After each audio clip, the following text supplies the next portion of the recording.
Hello दोस्तों, मैं सचिन अरोड़ा एक बार फिर से आप सभी का स्वागत करता हूं अरोड़ा एजुकेटर के इस ऑफिशियल प्लेटफॉर्म पे। So I hope you all are doing great. आप सब बहुत बढ़िया होंगे। एक बार फिर से हम लोग कनेक्ट हो चुके हैं UP police computer operator SI ASI के बेस्ट 40 क्वेश्चंस के साथ, और आज है इसका डे 8। मुझे उम्मीद है कि डे 1 से लेकर डे 7 तक सारे वीडियोस आपने देखे होंगे, प्रॉपर नोट्स भी बनाते चल रहे होंगे। इन्हीं क्वेश्चंस को एग्जाम में बार बार रिवाइज करके आप जाइएगा। इन क्वेश्चंस में कोई भी गलत होने के चांसेस नहीं होने चाहिए, क्योंकि ये क्वेश्चंस वो क्वेश्चंस हैं जो कि एग्जामिनेशन के पॉइंट ऑफ व्यू से बेस्ट क्वेश्चंस की कैटेगरी में आते हैं, चाहे यूपी पुलिस कंप्यूटर ऑपरेटर की बात करें या एसआई एएसआई लेवल की बात करें। तो चलिए बिना किसी देरी के आज के सेशन की शुरुआत करते हैं और देखते हैं कि आज आउट ऑफ 40 आप कितना स्कोर कर पाते हैं। साथ ही साथ वो कैंडिडेट्स जो कि UP police computer operator SI ASI या फिर कंप्यूटर प्रोग्रामर ग्रेड 2 एग्जाम की तैयारी कर रहे हैं और इनके रिगार्डिंग आपको कोर्सेज चाहिए, तो आप अरोड़ा एजुकेटर एप्लीकेशन पर जाकर एनरोल कर सकते हैं। इन कोर्सेज से लिंक आपको डिस्क्रिप्शन बॉक्स और कमेंट बॉक्स में भी मिल जाएगा। उन लिंक पर क्लिक करिएगा। कोर्स में आपको videos, PDF, mock test, MCQs यानी कंप्लीट प्रिपरेशन मिलेगी। टॉपिक वाइज टॉपिक्स जितने भी आपके सिलेबस में गिवन हैं उन सभी टॉपिक्स पर आपको वीडियोस मिलेंगी, पीडीएफ मिलेंगी, एमसीक्यूज मिलेंगे, मॉक टेस्ट मिलेंगे, जो कि एश्योर करेगा एग्जाम में 100 आउट ऑफ 100 यानी 100% मार्क्स के लिए। लिंक आपको डिस्क्रिप्शन बॉक्स में भी मिल जाएगा और कमेंट बॉक्स में भी मिल जाएगा। कोई डाउट है, कोई कंफ्यूजन है तो नीचे दिए गए व्हाट्सएप नंबर पे भी आप हमें कमेंट करके कोई भी कंफ्यूजन है उसे रिजॉल्व कर सकते हैं। तो चलिए बिना किसी देरी के शुरू करते हैं आज के सेशन के साथ। और ये रहा दोस्तों वो क्वेश्चन जो कि प्रीवियस सेशन में मैंने आपसे पूछा था। In MS Excel certain function displays row data in column and column data in a row, which function is that. MS Excel में कुछ फंक्शन पंक्ति डेटा को कॉलम में और कॉलम डेटा को पंक्ति में प्रदर्शित करते हैं, वह कौन सा फंक्शन कहलाता है। ट्रांसपोज, कॉन्कैटिनेट, वी लुकअप या एच लुकअप, और इसका करेक्ट आंसर है ट्रांसपोज फंक्शन। ट्रांसपोज की मदद से हम रोज के डेटा को कॉलम्स में और कॉलम्स के डेटा को रोज में शिफ्ट कर पाते हैं। नेक्स्ट, आज के सेशन का पहला क्वेश्चन ये रहा। BA Baba base 16 hexadecimal is what in octal, यानी यहां पर आपको हेक्साडेसिमल गिवन है और इसे ऑक्टल में बदलना है। क्या कर लेंगे, BA base 16 that is hexadecimal में ऑक्टल में क्या होगा, इसका जो ऑक्टल कन्वर्जन है वो क्या है। और ये रहे 4 ऑप्शंस आपके सामने।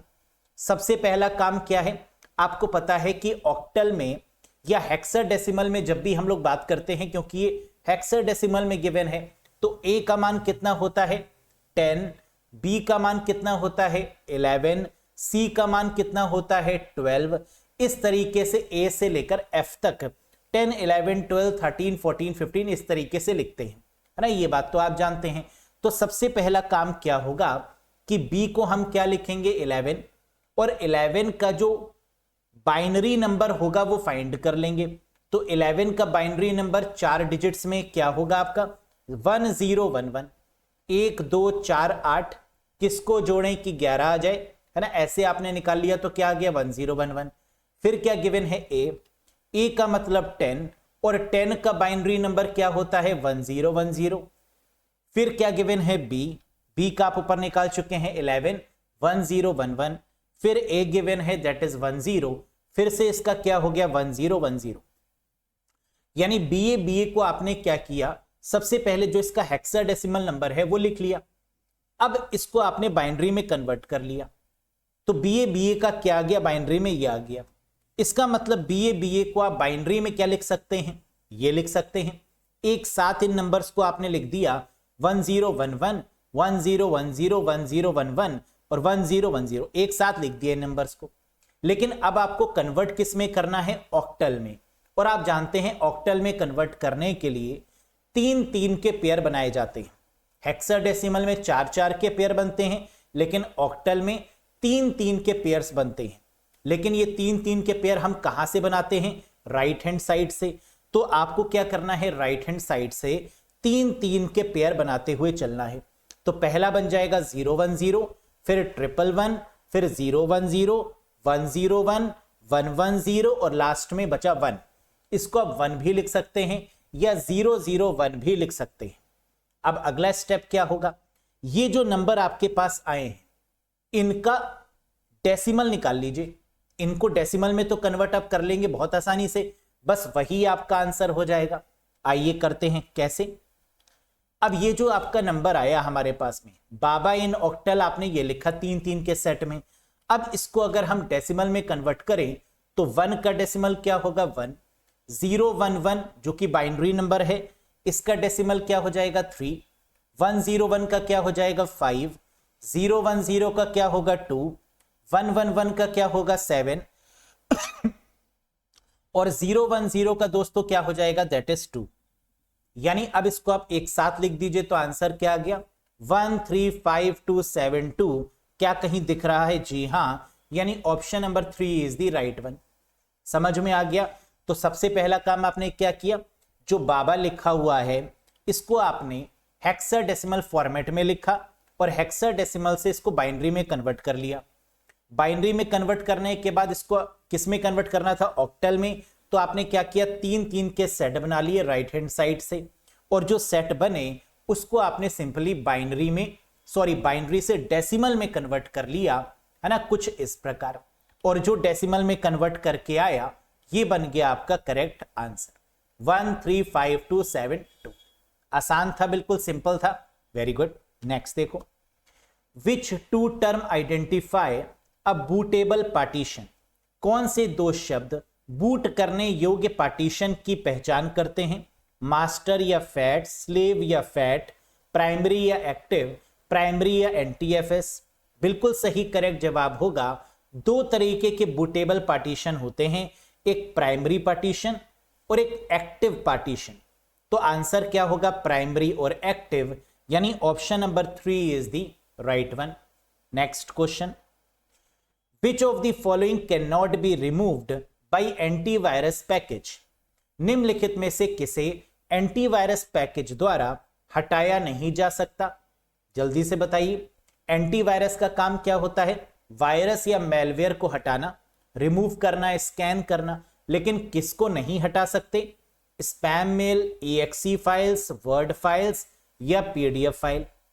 क्या स्पैम मेल को हटाया जा सकता है एंटीवायरस के द्वारा? जी नहीं, क्योंकि स्पैम मेल का मतलब होता है जंक मेल। मेल का वायरस से कोई मतलब, एंटीवायरस से कोई लेना देना नहीं होता, है ना। तो स्पैम मेल तो गलत हो जाएगा। क्या EXE फाइल्स को रिमूव कर देता है एंटीवायरस? जी हां, जो करप्ट फाइल्स होती हैं उनको, चाहे वो EXE में हो, चाहे वो वर्ड फाइल्स हो या PDF फाइल्स हो, एंटीवायरस पैकेज उसको रिमूव कर देता है। तो यहां पर कैन नॉट बी रिमूव्ड था, तो आंसर क्या हो जाएगा? स्पैम मेल, जिसको जंक मेल भी बोलते हैं। Next, the option for sending same document और letter at different address is called. एक ही दस्तावेज या पत्र को अलग अलग पतों पर भेजने का विकल्प क्या कहलाता है? अगर आपको सेम लेटर को अलग अलग एड्रेस पर भेजना है तो किसका यूज करेंगे? मेल मर्ज का। क्या मेल मर्ज गिवन है? जी हां, option number 2 is the right one. अब ये मेल मर्ज काफी इंपॉर्टेंट है एग्जामिनेशन के पॉइंट ऑफ व्यू से। तो यहां आपको क्या क्या याद रखना है? ये जो मेल मर्ज है ये मेलिंग्स के टैब में आपको मिलेगा, यानी जो टैब होगा वो क्या होगा? मेलिंग्स के नाम से। और यहां पर आप क्या क्या भेज सकते हैं? Letter, email messages, envelope, labels, dictionary, normal word document या step by step mail merge result. इसको फॉलो करके भी आप मेल मर्ज भेज सकते हैं। क्लियर है? Next, railway reservation system are basically, previous year में पूछा गया क्वेश्चन, जरा बताइएगा। रेलवे आरक्षण प्रणाली मूलतः क्या है? सिंपल क्लाइंट सर्वर सिस्टम है, इंट्रानेट बेस्ड सिस्टम है, फास्ट डिस्ट्रीब्यूटेड नेटवर्क सिस्टम है, या option 2 and 3 is the right one. हम जानते हैं क्या रेलवे रिजर्वेशन सिस्टम सिर्फ क्लाइंट और सर्वर्स का सिंपल नेटवर्क है? जी नहीं। क्या इंट्रानेट है? विद इन एन ऑर्गेनाइजेशन काम करता है? जी हां। यानी सेकंड सही है। फास्ट डिस्ट्रीब्यूटेड नेटवर्क सिस्टम है, जी हां, एक डिस्ट्रीब्यूटेड नेटवर्क सिस्टम है जो कि बहुत फास्ट तरीके से काम करता है, यानी ऑप्शन 2 भी सही होगा और 3 भी सही होगा, यानी आंसर बन जाएगा option 2 and 3 both are correct. Intranet भी है और फास्ट डिस्ट्रीब्यूटेड नेटवर्क सिस्टम भी है। इंट्रानेट का मतलब विद इन एन एम्प्लॉय, जो employees within an organization, जो एम्प्लॉयज के द्वारा यूज किया जाने वाला नेटवर्क है, that is called intranet. Next, which of the following is a single valued attribute? निम्नलिखित में से कौन सा एकल मूल्य विशेषता है? प्रीवियस सेशन में हमने आपको डबल वैल्यूड एट्रीब्यूट पर भी क्वेश्चन करवाए हैं। सिंगल वैल्यूड का मतलब जिसकी एक वैल्यू होती है, जैसे बैंक अकाउंट। क्या बैंक अकाउंट का एक वैल्यू है? नहीं। बैंक अकाउंट में बैंक की सिटी, बैंक का स्टेट, है ना, बहुत सारी इंफॉर्मेशन हमें पता चलती है बैंक अकाउंट की मदद से। तो बैंक अकाउंट सिंगल वैल्यूड नहीं होगा, मल्टी वैल्यूड होगा। ईमेल आईडी, ईमेल आईडी में भी 3 चीजें होती हैं, डोमेन नेम, यूजर नेम और एट, तो ये भी सिंगल वैल्यू नहीं है। टेलीफोन नंबर, टेलीफोन नंबर में भी सिंगल वैल्यू नहीं होती। क्यों? क्योंकि 91 होता है कंट्री कोड, उसके बाद में ऑपरेटर कोड, उसके बाद में यूजर कोड, तो ये भी सिंगल वैल्यू नहीं होगी। जेंडर आपकी सिंगल वैल्यूड है क्योंकि जेंडर या तो मेल होता है या फीमेल, यानी this is what we called a single valued attribute. Clear है? Very good. अगला बताइए, in flow chart parallelogram is used to show. Flow chart में समांतर चतुर्भुज का उपयोग क्या दिखाने के लिए किया जाता है? Input data, output data, reading data, या ऑल ऑफ दीज? पैरेललोग्राम की जब भी हम बात करते हैं फ्लो चार्ट बेसिस पर, तो पैरेललोग्राम का क्या मतलब होता है? जो इनपुट दे, जो आउटपुट दे, और इनपुट आउटपुट को जो रीड करवाए, यानी तीनों सही होंगे। इनपुट डेटा भी सही है, आउटपुट डेटा भी सही है और रीडिंग डेटा भी सही है, यानी करेक्ट आंसर बनेगा ऑल ऑफ दीज। समझ में आ गया? तो पैरेललोग्राम का हम इस्तेमाल करते हैं किस काम के लिए? इनपुट के लिए, आउटपुट करने के लिए और डेटा को रीड करने के लिए भी। क्योंकि जब हम इनपुट बोलते हैं तो क्या रीडिंग बाय डिफॉल्ट कंसीडर करेंगे? जी हां। क्लियर है? नेक्स्ट देखिएगा, in flow chart decision box has dash input and dash output flow lines. कह रहा है फ्लो चार्ट निर्णय बॉक्स में कितनी इनपुट और कितनी आउटपुट फ्लो लाइंस होती हैं? जब भी हम फ्लो चार्ट में डिसीजन बॉक्स की बात करते हैं, जिसे डायमंड बॉक्स भी बोलते हैं, तो डिसीजन बॉक्स में जो इनपुट होगा वो 1 होगा, जो आउटपुट आएंगे वो 2 आएंगे, या ट्रू या फॉल्स, यस या नो। तो यानी डिसीजन बॉक्स में जो रेशियो होगा वो क्या होगा? 1:2 का रेशियो, यानी option number 2 is the right one, है ना। आप देख सकते हैं यहां पर जो इनपुट आ रहा है वो 1 है, इज या तो वो यस होगा या तो नो होगा डिसीजन में, तो यानी इसके आउटपुट कितने निकल रहे हैं? 2। तो input is 1 and output is 2। Next, in general a file is basically a collection of all related. कह रहा है सामान्य तौर पर एक फाइल मूल रूप से सभी संबंधित का एक संग्रह है। रोज एंड कॉलम्स, डेटाबेस, फील्ड या रिकॉर्ड? क्या होगा आंसर? बिल्कुल सही, file is basically a collection of all related record होगा। फाइल मूल रूप से सभी संबंधित का एक संग्रह है, रिकॉर्ड का एक संग्रह है। तो करेक्ट आंसर इज रिकॉर्ड। कैसे मैंने बताया रिकॉर्ड? जरा देखो, डेटाबेस की जो हायरार्की होती है उसकी शुरुआत किससे होती है? बिट से। Bit, byte, field, record, file और डेटाबेस। फाइल के कलेक्शन को क्या बोलेंगे? डेटाबेस। बिट के कलेक्शन को बाइट, बाइट के कलेक्शन को फील्ड, फील्ड के कलेक्शन को रिकॉर्ड, रिकॉर्ड के कलेक्शन को फाइल और फाइल के कलेक्शन को database. That is the correct answer. Next, what will be the sequence of number if the following operations are performed on a stack? बताइए, कह रहा है push 5, push 7, pop, push 8, push 6, pop, pop, pop. The sequence of values popped out is. कह रहा है इसमें हमें यह बताइए कि अगर हम इस सीक्वेंस को अरेंज करते हैं स्टैक में, तो जो हमने वैल्यू पॉप आउट की है पुश का मतलब इंसर्ट करना, पॉप का मतलब डिलीट करना। तो जो वैल्यू हमने डिलीट करी है या रिमूव करी है वो किस सीक्वेंस में करी है ये बताइए। तो जरा देख लेते हैं। पुश 5 यानी हमने एक बाल्टी में, एक बकेट में 5 नंबर को डाल दिया। अब पुश 7, इसके बाद 5 के बाद क्या डालेंगे 7। फिर कह रहा है पॉप कर लीजिए, तो पॉप कहां से होगा ऊपर से, यानी 7 हमारा डिलीट हो गया तो बाल्टी में क्या बचा 5। फिर कह रहा है पुश 8, अब 8 को पुश करिए तो 5 के ऊपर क्या आ गया 8। अब कह रहा है पुश 6 यानी 6 को पुश कर दीजिए इसके ऊपर। अब कह रहा है पॉप, पॉप पॉप 3 बार पॉप है।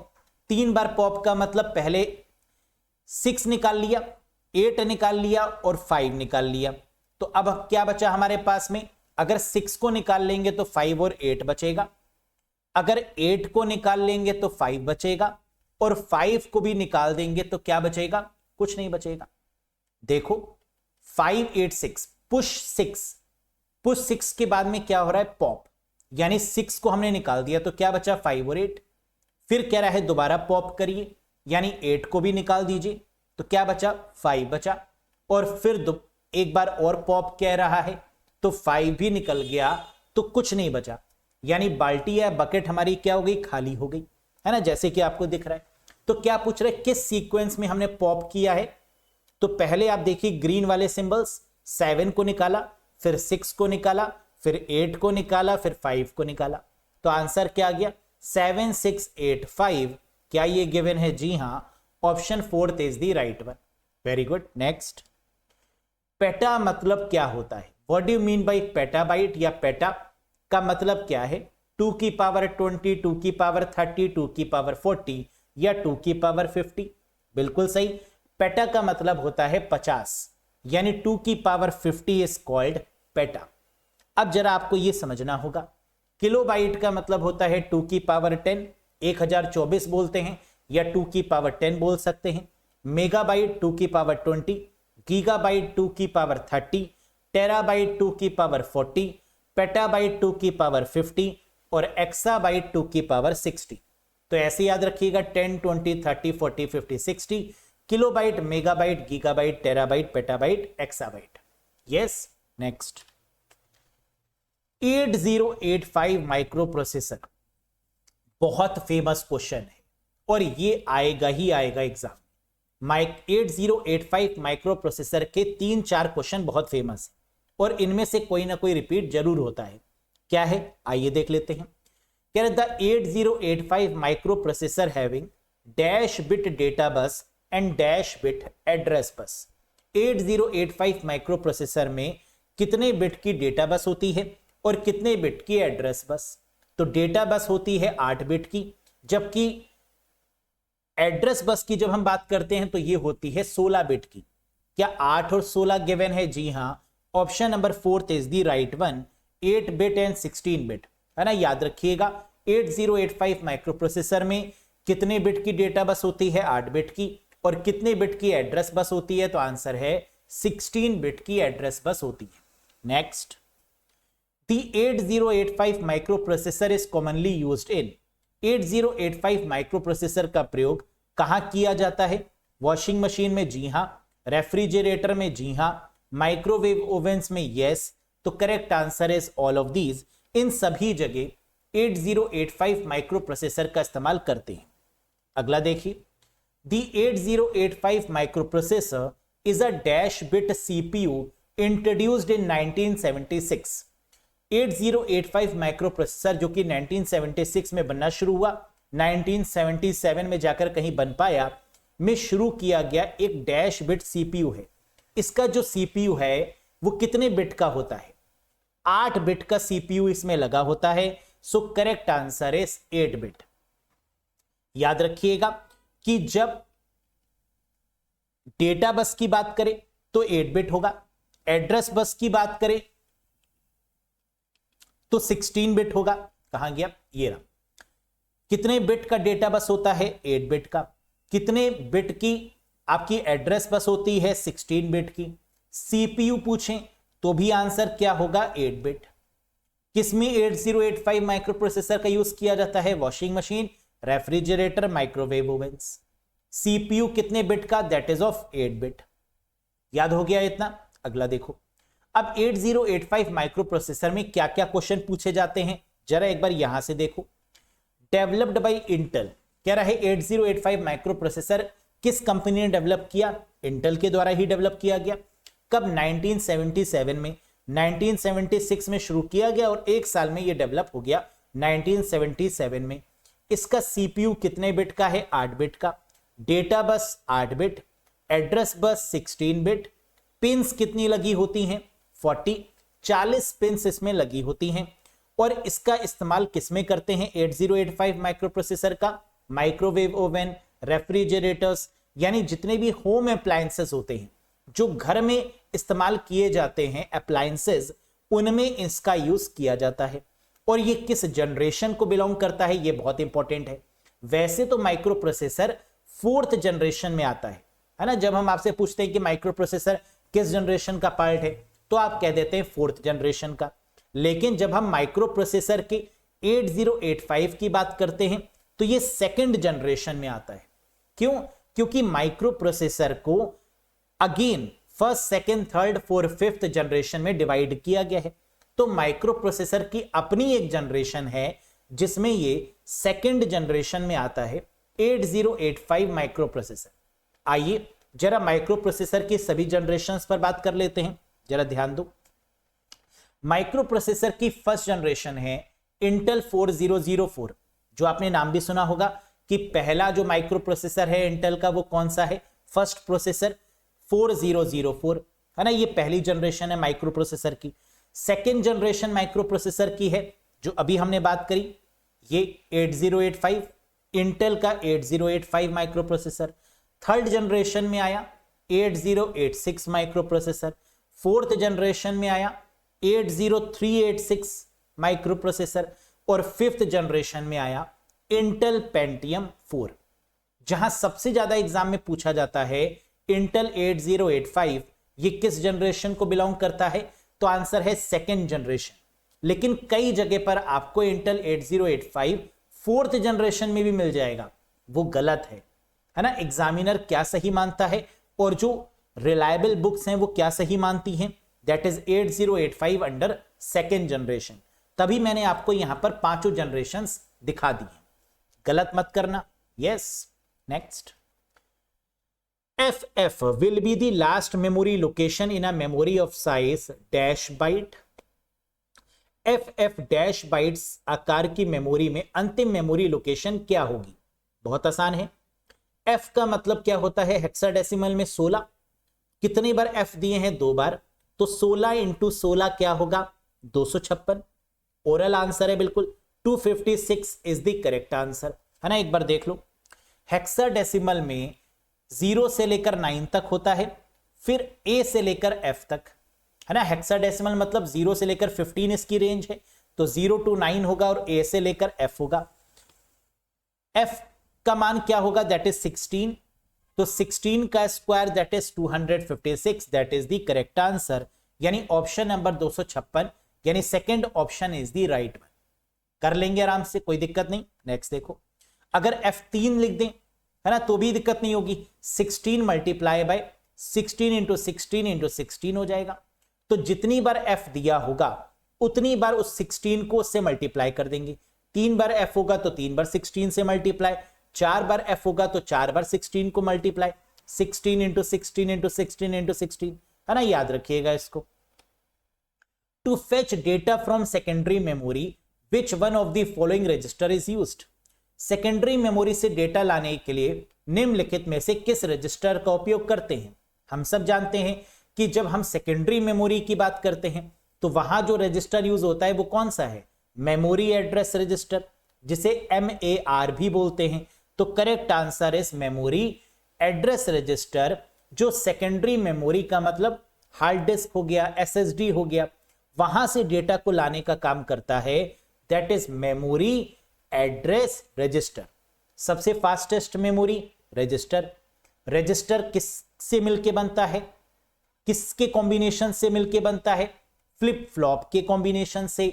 और फ्लिप फ्लॉप क्या होता है, 0 1 जहां स्टोर होता है, है ना, that place is called flip flop. Next, dash programs are automatically loaded and operate as the part of browser. Dash program स्वचालित रूप से लोड होते हैं और ब्राउजर के एक भाग के रूप में संचालित होते हैं। यूटिलिटीज, प्लगइन्स, विजेट्स या एड ऑन। बहुत सरल है। हम जानते हैं कि ब्राउजर की फंक्शनैलिटी को बढ़ाने के लिए, ब्राउजर की ताकत को बढ़ाने के लिए हम उसमें प्लगइन्स का यूज करते हैं, जो थर्ड पार्टी भी हो सकते हैं या उसी ब्राउजर के द्वारा भी डेवलप किए जा सकते हैं। तो that is what we called plugin, जो हमारे ब्राउजर की कैपेबिलिटीज को बढ़ाते हैं। Yes. Next, while booting operating system is loaded into. Booting के दौरान ऑपरेटिंग सिस्टम कहां लोड किया जाता है? रोम, हार्ड डिस्क, रैम या बोथ रैम एंड रोम। जब भी हम बूट करते हैं कंप्यूटर को तो ऑपरेटिंग सिस्टम की जो फाइल्स हैं वो कहां लोड होती हैं? जाकर रैम में, रैंडम एक्सेस मेमोरी में। क्या ये काम बार बार होता है? यस, क्योंकि रैम क्या है? Temporary memory. तो while booting operating system is loaded into RAM, यानी option number 3 is the right one. Next, 4-bit 2's complement representation of a decimal number 1000, the number is। Very very important question. बताइए, एक दशमलव संख्या का 4 bit 2 का पूरक प्रतिनिधित्व 1000 है, तो संख्या क्या है? कर लेंगे, बहुत आसान है। सबसे पहले क्या करेंगे? जो नंबर गिवन है इसको 2's कॉम्प्लीमेंट में कन्वर्ट करेंगे। तो 2's कॉम्प्लीमेंट में कन्वर्ट करने का तरीका क्या है? पहले 1's कॉम्प्लीमेंट में कन्वर्ट करेंगे, 0 की जगह 1, 1 की जगह 0, फिर +1 कर देंगे। देखो तो नंबर क्या है? 1000। इसका 1's कॉम्प्लीमेंट क्या होगा? 1 की जगह पर 0 और 0 की जगह पर 1। तो क्या आ गया? 0111 आ गया। अब 2's कॉम्प्लीमेंट निकालने के लिए 1 प्लस कर देंगे, तो 1 और 1 जोड़ेंगे, क्या आएगा? 0 कैरी 1। फिर 1 और 1 जोड़ेंगे, क्या आएगा? 0 कैरी 1। फिर 1 और 1 जोड़ेंगे, क्या आएगा? 0 कैरी 1। और 1 और 0 जोड़ने पर क्या आएगा? 1। यानी आप जानते हैं कि जब आप इसको सॉल्व करेंगे तो क्या आ जाएगा? 1000 आ जाएगा। अब 1000 को क्या आप डेसिमल नंबर में लिख पाएंगे? ये एक बाइनरी है, क्या इसका डेसिमल नंबर निकाल पाएंगे? जी हां, 1248, यानी आंसर क्या आ गया? 8 इज द राइट वन। समझ में आ गया? है आसान सा question. Next, who is responsible for assigning the IP address. IP address निर्दिष्ट करने के लिए कौन जिम्मेदार है? आईएसओ, डरपा, आईएएनए या माइक्रोसॉफ्ट? हम सब जानते हैं कि आईपी एड्रेस को असाइन करने की रिस्पॉन्सिबिलिटी किसकी है? आईएएनए की, इंटरनेट असाइंड नंबर्स अथॉरिटी की। So the correct answer is IANA, which is responsible for assigning IP address, जो आईपी एड्रेस को निर्दिष्ट करने के लिए जिम्मेदार है। Next, what is the octal base 8 equivalent of the binary number. Binary number given है का ऑक्टल बेस 8 समकक्ष क्या होगा? बहुत आसान है। जैसे ही आपको कोई भी बाइनरी नंबर दिखे और वो आपसे पूछे कि इसको ऑक्टल में कन्वर्ट करो, तो आप क्या करेंगे? 3-3 के पेयर बना लेंगे। 3-3 के पेयर ही क्यों बनाते हैं? क्योंकि 2 की पावर 3 इज इक्वल्स टू 8। 2 की पावर 3 क्या होता है? 8। तो कितने पेयर बनते हैं ऑक्टल में? 3-3 के। और हेक्साडेसिमल में कितने के पेयर बनते हैं? 4-4 के। क्यों? क्योंकि हेक्साडेसिमल का मतलब होता है 16 और 2 की पावर 4 बराबर होता है 16, तो वहां 4-4 के पेयर बनेंगे। यस, बना लो। राइट हैंड साइड से 3-3 के पेयर। नंबर क्या है ये? 3-3 के पेयर बनाएंगे तो क्या आएगा? 011, 101 और 01। 010 भी लिख सकते हैं लास्ट में ना, 3 करने के लिए। अब इस नंबर को क्या आप बाइनरी से डेसिमल में कन्वर्ट कर सकते हैं? जी हां, 011 का मतलब 124। सबके नीचे 124 124 लिख लीजिए। अब आपस में मल्टीप्लाई कर दीजिए इनको।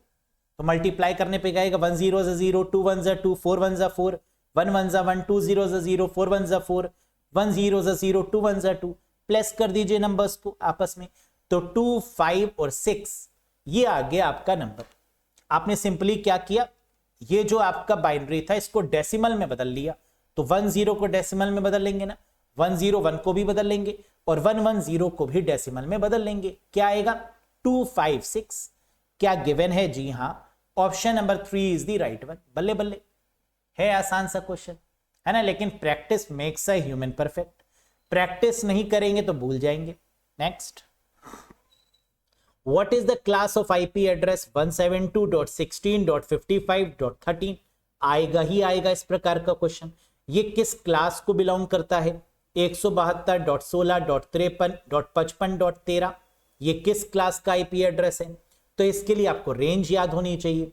अब तो याद है ना सारी रेंज, कई बार आपको बता चुके हैं, कई बार रिवाइज करवा चुके हैं। क्लास ए 0 से लेकर 126 या लूप बैक एड्रेस 127, ये भी क्लास ए में।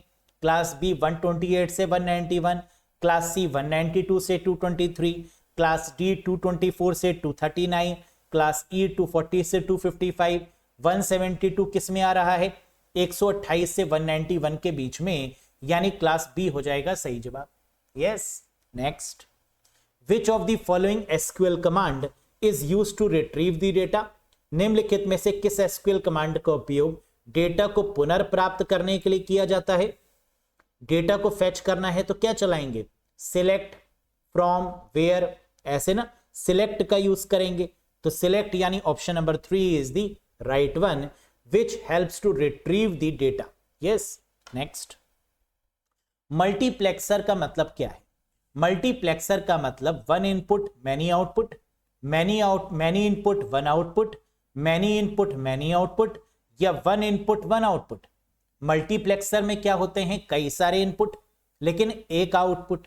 तो many input and one output is called a multiplexer.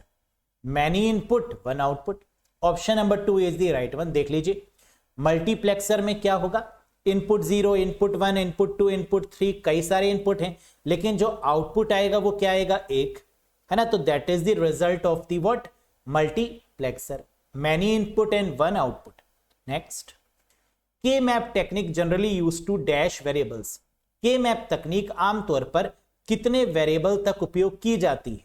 हम जानते हैं के मैप टेक्निक में मैक्सिमम 6 वेरिएबल्स का जनरली यूज हम लोग करते हैं। मैक्सिमम कितने वेरिएबल्स? 6। तो correct answer is option number 4। Maximum 6 variables का हम लोग यूज करते हैं। A B C D E F 0001 1110 0001 1110, है ना, इस तरीके से। Next, what is the correct syntax of doc type in HTML5? HTML5 में डॉक टाइप का सही सिंटेक्स क्या है? हम जानते हैं कि HTML5 में हम लोग किसका यूज करते हैं? डॉक टाइप का, जहां सबसे पहले एक्सक्लेमेटरी मार्क लगाते हैं, जो कि ये दिखाता है कि हम HTML5 नए वर्जन का इस्तेमाल कर रहे हैं। So the correct answer is option number 1। This is the correct syntax of HTML5 doc type HTML। Next, encoders are made by 3 dash gate. Encoder को 3 किस गेट के द्वारा बनाया जाता है? एंड और नैंड या एक्स और? करेक्ट आंसर होगा और गेट्स। इनकोडर को बनाने के लिए हमें कितने गेट्स चाहिए? 3। और वो 3 गेट्स कौन से होने चाहिए? और गेट होने चाहिए। तो इनकोडर्स आर मेड बाय 3 और गेट्स। इनकोडर 3 और गेट्स द्वारा बनाया जाता है। नेक्स्ट, इस तरीके का क्वेश्चन जरूर आएगा एग्जाम में। Derive the Boolean expression for the logic circuit shown below. नीचे दिखाए गए लॉजिक सर्किट के लिए एक बुलियन अभिव्यक्ति प्राप्त करें। आपको एक डायग्राम दे दिया जाएगा और इसके बेसिस पर आपको क्या बनाना होगा? बुलियन एक्सप्रेशन आपको देना होगा कि कौन सा सही है। इन चारों में से कर लेंगे ना, बहुत सिंपल है। आइए देखते हैं कैसे ये आंसर आया। ये इमेज आपको गिवन है, जहां पर आपको गेट गिवन है, एंड गेट और गेट। तो आपको बस ये याद रखना है कि एंड गेट क्या होता है? A B, A multiply by B. ये जो डी टाइप का जो सिंबल है that is called AND gate. और ये जो आपको सेकंड वाला दिख रहा है ये क्या है? OR gate. Multiply A plus B that is the OR gate, A multiply by B that is the AND gate. तो एंड गेट में क्या होगा? मल्टीप्लाई, और गेट में क्या होगा? प्लस। बस इसके अकॉर्डिंग करते चले जाओ। अब यहां पर आपको क्या दिख रहा है इस इमेज में? फर्स्ट जो इनपुट है वो क्या है? ए, दूसरा इनपुट क्या गया हुआ है बी, ये गेट कौन सा है और गेट, और गेट में क्या होता है प्लस, तो क्या आ जाएगा इसका आउटपुट ए प्लस बी। तो यानी अगले वाले गेट का जो इनपुट है वो क्या है ए प्लस बी, और दूसरा जो इनपुट है वो क्या है सी। इसका जो आउटपुट आएगा वो क्या आएगा, अब ये गेट कौन सा है एंड गेट, एंड गेट में क्या होगा मल्टीप्लाई, तो इन दोनों को मल्टीप्लाई कर दीजिए, ए प्लस बी मल्टीप्लाई बाय सी, ये हो जाएगा इसका। तो अगले वाले गेट का जो इनपुट आएगा वो ये आएगा, और फिर जो आउटपुट इनपुट आपको मिल रहा है दूसरा वाला वो क्या है डी, डी लिख दीजिए। अब ये कौन सा गेट है, तो आपने कहा एंड गेट, एंड गेट में क्या होगा मल्टीप्लाई कर दीजिए, तो C dot A plus B dot D, multiply कर दिया आपने आपस में, ये अगले वाले का इनपुट हो गया, और एक इनपुट नीचे दिख रहा है ई, लगा दीजिए। ये गेट कौन सा है एंड गेट, एंड गेट में क्या होगा अगेन मल्टीप्लाई, तो मल्टीप्लाई का मतलब कि फिर से ई इसमें से मल्टीप्लाई हो जाएगा, तो C dot A plus B dot D dot E, क्योंकि यही ऑप्शंस में गिवन है, तो आंसर हो गया आपका ये सी ए प्लस बी डी ई। देखो पीछे है ना, ये गिवन है ना सी ए प्लस बी ब्रैकेट में ए प्लस बी को फिर D, that is the answer. तो क्या गेट की मदद से इनपुट्स का यूज करते हुए आउटपुट निकालना बहुत आसान है? बिल्कुल है ना, चुटकियों का खेल है, निकाल लेंगे आप लोग। नेक्स्ट देखो, the principle of locality of reference justify the use of, संदर्भ की स्थानीयता का सिद्धांत किसके उपयोग को उचित ठहराता है? Virtual memory, cache memory, RAM या रोम। लोकेलिटी ऑफ रेफरेंस का मतलब क्या होता है कि जो हमें चाहिए वो पास में रखेंगे और जिसका इस्तेमाल नहीं करना उसको दूर रख देंगे। यही तो कैश मेमोरी करती है, जो बार बार यूज करते हैं उसको पास में रख लेती है कि इजीली एक्सेस कर पाए, और जो नहीं चाहिए उसको उठा के रैम में रख देती है। तो यानी this is called locality of reference that is used in the cache memory. Clear है? Next, the IP address dash is used by host when they are being booted. IP address dash का उपयोग host द्वारा boot किए जाने पर किया जाता है। तो बूटिंग के समय जो आईपी एड्रेस यूज होगा वो क्या होगा? क्या जब हम सिस्टम को बूट करेंगे उस समय बाय डिफॉल्ट कोई आईपी एड्रेस होता है? यस, दैट इज 0000, यानी सभी ऑक्टेट आपकी क्या होंगी? 0, यानी option 4 is the right one.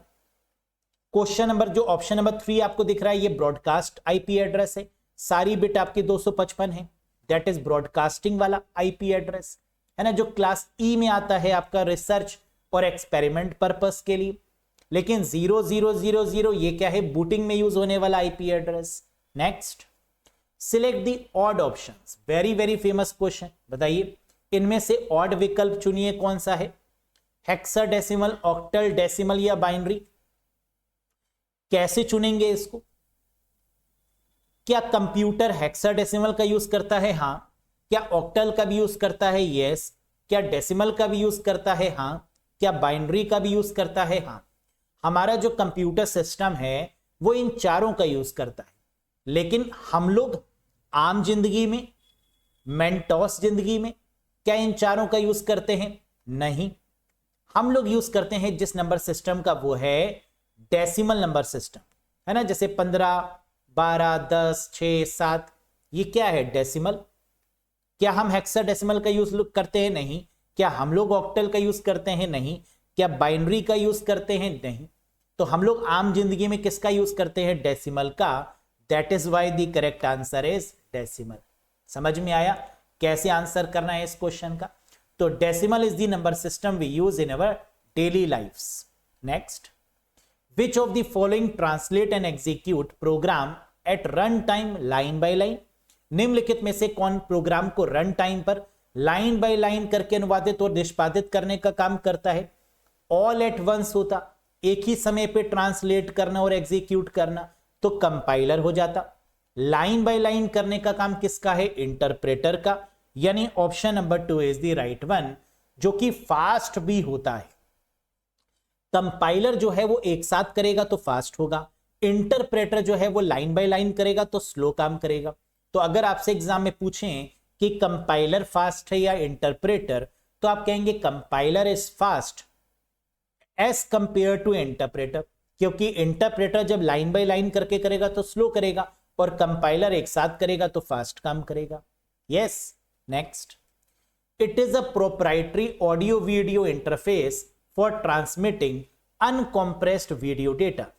यह ऑडियो वीडियो संचारित करने के लिए एक मालिकाना कॉम्प्रेस्ड अनकॉम्प्रेस्ड वीडियो डेटा है। इसे क्या बोलेंगे? जो कि कॉम्प्रेस नहीं करता। ऑडियो और वीडियो दोनों में बहुत फेमस है, HDMI, high definition multimedia interface, बिल्कुल सही। HDMI कितने पिन का होता है? 19 पिन का। HDMI की फुल फॉर्म क्या होती है? High definition multimedia interface. आपके टीवी के पीछे है ना जो केबल लगी रहती है, HDMI, जो ऑडियो वीडियो प्रोवाइड करती है। प्रोजेक्टर में जो लगी रहती है, again HDMI। Yes, next, dash is a type of CD that can only be read not written to. बताओ ऐसी कौन सी CD है, कॉम्पैक्ट डिस्क है, जिसे केवल पढ़ा जा सकता है, लिखा नहीं जा सकता? CD RW, rewritable. RW का मतलब रीराइटेबल, जिसमें बार बार लिखूं, लेकिन कह रहा है लिखा नहीं जा सकता, तो ये तो होगा नहीं। CDR, ये तो वो होती है जो आप ब्लैंक लाते हैं मार्केट से, है ना, इसमें भी आप लिख सकते हैं। CD-ROM, yes, read only memory, नाम से ही कह रहा है compact disk read only memory, जिसमें लिखा नहीं जा सकता, दैट इज CD-ROM। तो करेक्ट आंसर बनेगा option number 3, compact disk read only memory. Next, a dash is the smallest unit that can be accessed on a storage device like hard disk। एक dash सबसे छोटी इकाई है जिसे hard disk जैसे storage device पर access किया जा सकता है। तो हार्ड डिस्क की स्मॉलेस्ट यूनिट जिसमें स्टोरेज किया जा सके, that is called sector. Hard disk किससे मिलकर बनी होती है? ट्रैक, सेक्टर से मिलकर बनी होती है। लेकिन जहां पर आपकी सबसे छोटी स्टोरेज डिवाइस कौन सी मानी जाती है? जिसमें स्टोर किया जाए लेकिन छोटी यूनिट हो, दैट इज सेक्टर। यानी option 1 is the right one. Yes, और इसी को तो फॉर्मेटिंग भी बोलते हैं। Dividing the disk into track and sector is called formatting. Hard disk को ट्रैक और सेक्टर में डिवाइड करना ही फॉर्मेटिंग कहलाता है। और हार्ड डिस्क की स्पीड को किसमें नापते हैं? जल्दी से बताइए। The speed of hard disk is measured in, very good, RPM, revolutions per minute। Next, which class of IP address is reserved for unicasting? IP address की कौन सी यूनिकास्टिंग के लिए आरक्षित है? कौन सा वर्ग, कौन सी IP एड्रेस रिजर्व किया गया है यूनिकास्टिंग के लिए? हम लोग ने पढ़ा है क्लास ABC को रिजर्व किया गया है यूनिकास्टिंग के लिए, क्लास D को रिजर्व किया गया है मल्टीकास्टिंग के लिए, क्लास E को रिजर्व किया गया है रिसर्च और डेवलपमेंट और ब्रॉडकास्टिंग के लिए 255.255.255.255 को। यस, तो आंसर होगा all of these for यूनिकास्टिंग purpose. Next, समझ में आ गया ना? यूनिकास्टिंग का मतलब 1 to 1, मल्टीकास्टिंग का मतलब 1 to many और ब्रॉडकास्टिंग का मतलब 1 to all। Next, when dash keys are on the computer provide sound cues, है ना। ऐसे भी क्वेश्चन आते हैं कि जब ऐसी कुंजी चालू की जाती है तो कंप्यूटर ध्वनि संकेत प्रदान करता है। कंप्यूटर में ऐसी कौन सी कीज हैं जो साउंड प्रोड्यूस करेंगी? Modifier keys, sticky keys, function keys या टॉगल कीज? करेक्ट आंसर है टॉगल कीज, जो कि साउंड प्रोड्यूस करती है। कौन सी होती है टॉगल कीज? जिसके लास्ट में लॉक लगा होता है। Caps lock, num lock, scroll lock, ये 3 मात्र ऐसी कीज होती हैं जिन्हें टॉगल कीज की कैटेगरी में रखते हैं और जो साउंड प्रोड्यूस करती हैं। कैप्स लॉक जो ऑन ऑफ मैनर में होती है ना। टॉगल का मतलब जिन्हें ऑन ऑफ किया जा सके, तो कैप्स लॉक को क्या ऑन ऑफ कर सकते हैं? जी हाँ। नम लॉक को भी बंद खुल कर सकते हैं और स्क्रॉल लॉक को भी। तो caps lock, num lock and scroll lock are called toggle keys. Clear है? Next, Which of the following memory chip is faster? निम्नलिखित में से कौन सी मेमोरी चिप तेज है? बताइए। DRAM, SRAM, SSD या हार्ड डिस्क, कौन सी सबसे फास्ट है?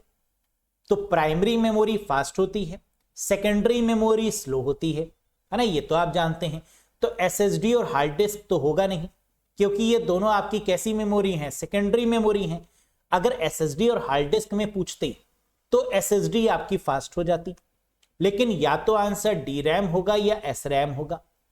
अब इन दोनों में कौन फास्टेस्ट है, तो आप जानते हैं स्टैटिक रैम का यूज किया जाता है कैश मेमोरी के लिए, और डायनेमिक रैम का यूज करते हैं लैपटॉप में यूज करने के लिए। तो लैपटॉप हो गया, पीसी हो गया, स्मार्टफोन हो गया, है ना, वहां पर डायनेमिक रैम यूज होती है जो रिफ्रेश होती है बार बार। तो आंसर क्या बनेगा, static RAM which is faster in nature. Clear है। Next, time taken to read and write the hard disk. Hard disk को पढ़ने और लिखने में लगा समय क्या कहलाता है। हम लोग जानते हैं इससे दो प्रकार के क्वेश्चन आते हैं। हार्ड डिस्क में लिखने और पढ़ने, है ना, रीड और राइट करने में लगा समय सीक टाइम कहलाता है। जब भी रीड और राइट की बात होगी तो आंसर क्या होगा, सीक टाइम। और जब भी रिक्वेस्ट एंड रिस्पॉन्स की बात होगी कि the time taken to request and response the hard disk, तो आंसर क्या हो जाएगा, लेटेंसी टाइम हो जाएगा। रिक्वेस्ट और रिस्पॉन्स जब करना होता है तो लेटेंसी टाइम, रीड और राइट करना है तो seek time. Yes. Next, which RAM used in computers और इन लैपटॉप। बताइए कौन सी रैम कंप्यूटर या लैपटॉप में प्रयोग की जाती है। S RAM, D RAM, EP RAM, ROM. EP RAM तो होती ही नहीं, रोम तो रोम हो गया। तो आंसर अगेन या तो स्टैटिक रैम होगा या डायनेमिक रैम होगा। अभी मैंने आपको बताया थोड़ी देर पहले कि स्टैटिक रैम का यूज करते हैं कैश मेमोरी के लिए, डायनेमिक रैम यूज होगी लैपटॉप में या पीसी में या कंप्यूटर्स में। तो correct answer is dynamic RAM, this is the right one. Static RAM fastest है डायनेमिक रैम के कंपैरिजन में, डायनेमिक रैम स्लो है ना, स्टैटिक रैम फास्टेस्ट है। Next, the octal equivalent of 15 is. कह रहा है 15 जो कि एक डेसिमल नंबर है, इसका ऑक्टल नंबर क्या होगा। Very very important one. क्या करना है, डेसिमल टू ऑक्टल कन्वर्ट करना है। बहुत आसान है, सीधे 15 को 8 से डिवाइड कर दीजिए। ऑक्टल का मतलब क्या होता है, 8 डिवाइड कर दीजिए। 8 1 जा 8, 15 में से 8 माइनस करेंगे क्या आएगा, 7। आंसर आ चुका है। रिमाइंडर क्या आया, 7, और कितनी बार ये गया, 1 टाइम्स। तो ये 1 और नीचे वाला 7, इन दोनों को मिला के लिख देंगे, that is 1717, that is the answer. कर लेंगे। द ऑक्टल इक्विवेलेंट ऑफ 15 जो कि एक डेसिमल नंबर है, उसका ऑक्टल इक्विवेलेंट क्या होगा, तो आंसर है 70। एक और क्वेश्चन दें, करो। द ऑक्टल इक्विवेलेंट ऑफ 14 का ऑक्टल इक्विवेलेंट अगर पूछा जाए तो आंसर क्या होगा, अगेन 8 से डिवाइड करना होगा। 8 1 जा 8, 14 माइनस 8 दैट इज 6, 1 और 6 that is the correct answer. समझ में आ गया, वेरी गुड। अब देखो यहां पर अगर हम बात करें तो आप किसी भी डेसिमल का ऑक्टल यहां से फाइंड कर सकते हैं, 0 से लेकर 9 तक, है ना। देखो 0 का क्या होगा, ऑक्टल 0 होगा, 1 का 1, 2 का 2, 3 का 3, 4 का 4, 5 का 5, 6 का 6, 7 का 7, 8 का 10, 9 का 11, 10 का 12, 11 का 13, 12 का 14, 13 का 15, 14 का 16 और 15 का 17, है ना। डेसिमल टू ऑक्टल कन्वर्जन आप देख सकते हैं। नेक्स्ट, है ना, देखो 14 था, क्या आ गया 16, 15 का क्या होगा +2 17, यस। 11 का क्या होगा +2 13, 13 का क्या होगा +2 15। तो ऐसे भी आप बता सकते हैं, 13 का 15, 12 का 14, है ना। तो ये लिस्ट भी काफी मदद करती है, लेकिन फाइंड आउट करना भी काफी आसान है ना, तो इसमें भी दिक्कत नहीं होगी। करो अगला। ये रहा question of the day, question number 43। बताइएगा कमेंट बॉक्स में कमेंट करके इसका answer. What is the name of the topology. Topology का मतलब कि कंप्यूटर्स को कैसे नेटवर्क में अरेंज करें। The physical and logical connection of computers over a network is called topology. कैसे कंप्यूटर्स को फिजिकली और लॉजिकली आपस में कनेक्ट किया जाए, इसी को तो टोपोलॉजी बोलते हैं। तो कह रहे what is the name of the topology which has by directional link between every node. उस टोपोलॉजी का नाम क्या है जिसमें प्रत्येक नोड के बीच द्विदिशात्मक लिंक होते हैं, बाई डायरेक्शनल लिंक्स होते हैं। मैश, स्टार, ट्री या बस टोपोलॉजी, या आता है बताएंगे नहीं। क्या होगा इसका करेक्ट आंसर? कमेंट बॉक्स में कमेंट करके जरूर बताइएगा। कैसा लगा आपको आज का सेशन? पसंद आया हो तो लाइक करिएगा, चैनल पर नए हो तो सब्सक्राइब करिएगा, और साथ ही साथ अगर UP police computer operator SI ASI या प्रोग्रामर ग्रेड 2 के कोर्स की तैयारी कर रहे हैं तो अरोड़ा एजुकेटर एप्लीकेशन को इंस्टॉल करके इन कोर्सेज से आप कनेक्ट कर सकते हैं। कोई डाउट है, कोई कंफ्यूजन है तो नीचे कमेंट करके भी पूछ सकते हैं या मुझे व्हाट्सएप भी कर सकते हैं। बहुत जल्द मिलेंगे दोस्तों नेक्स्ट सेशन में कुछ और इंपॉर्टेंट क्वेश्चन MCQs कॉन्सेप्ट के साथ। Till then bye bye and take care. Thank you very much.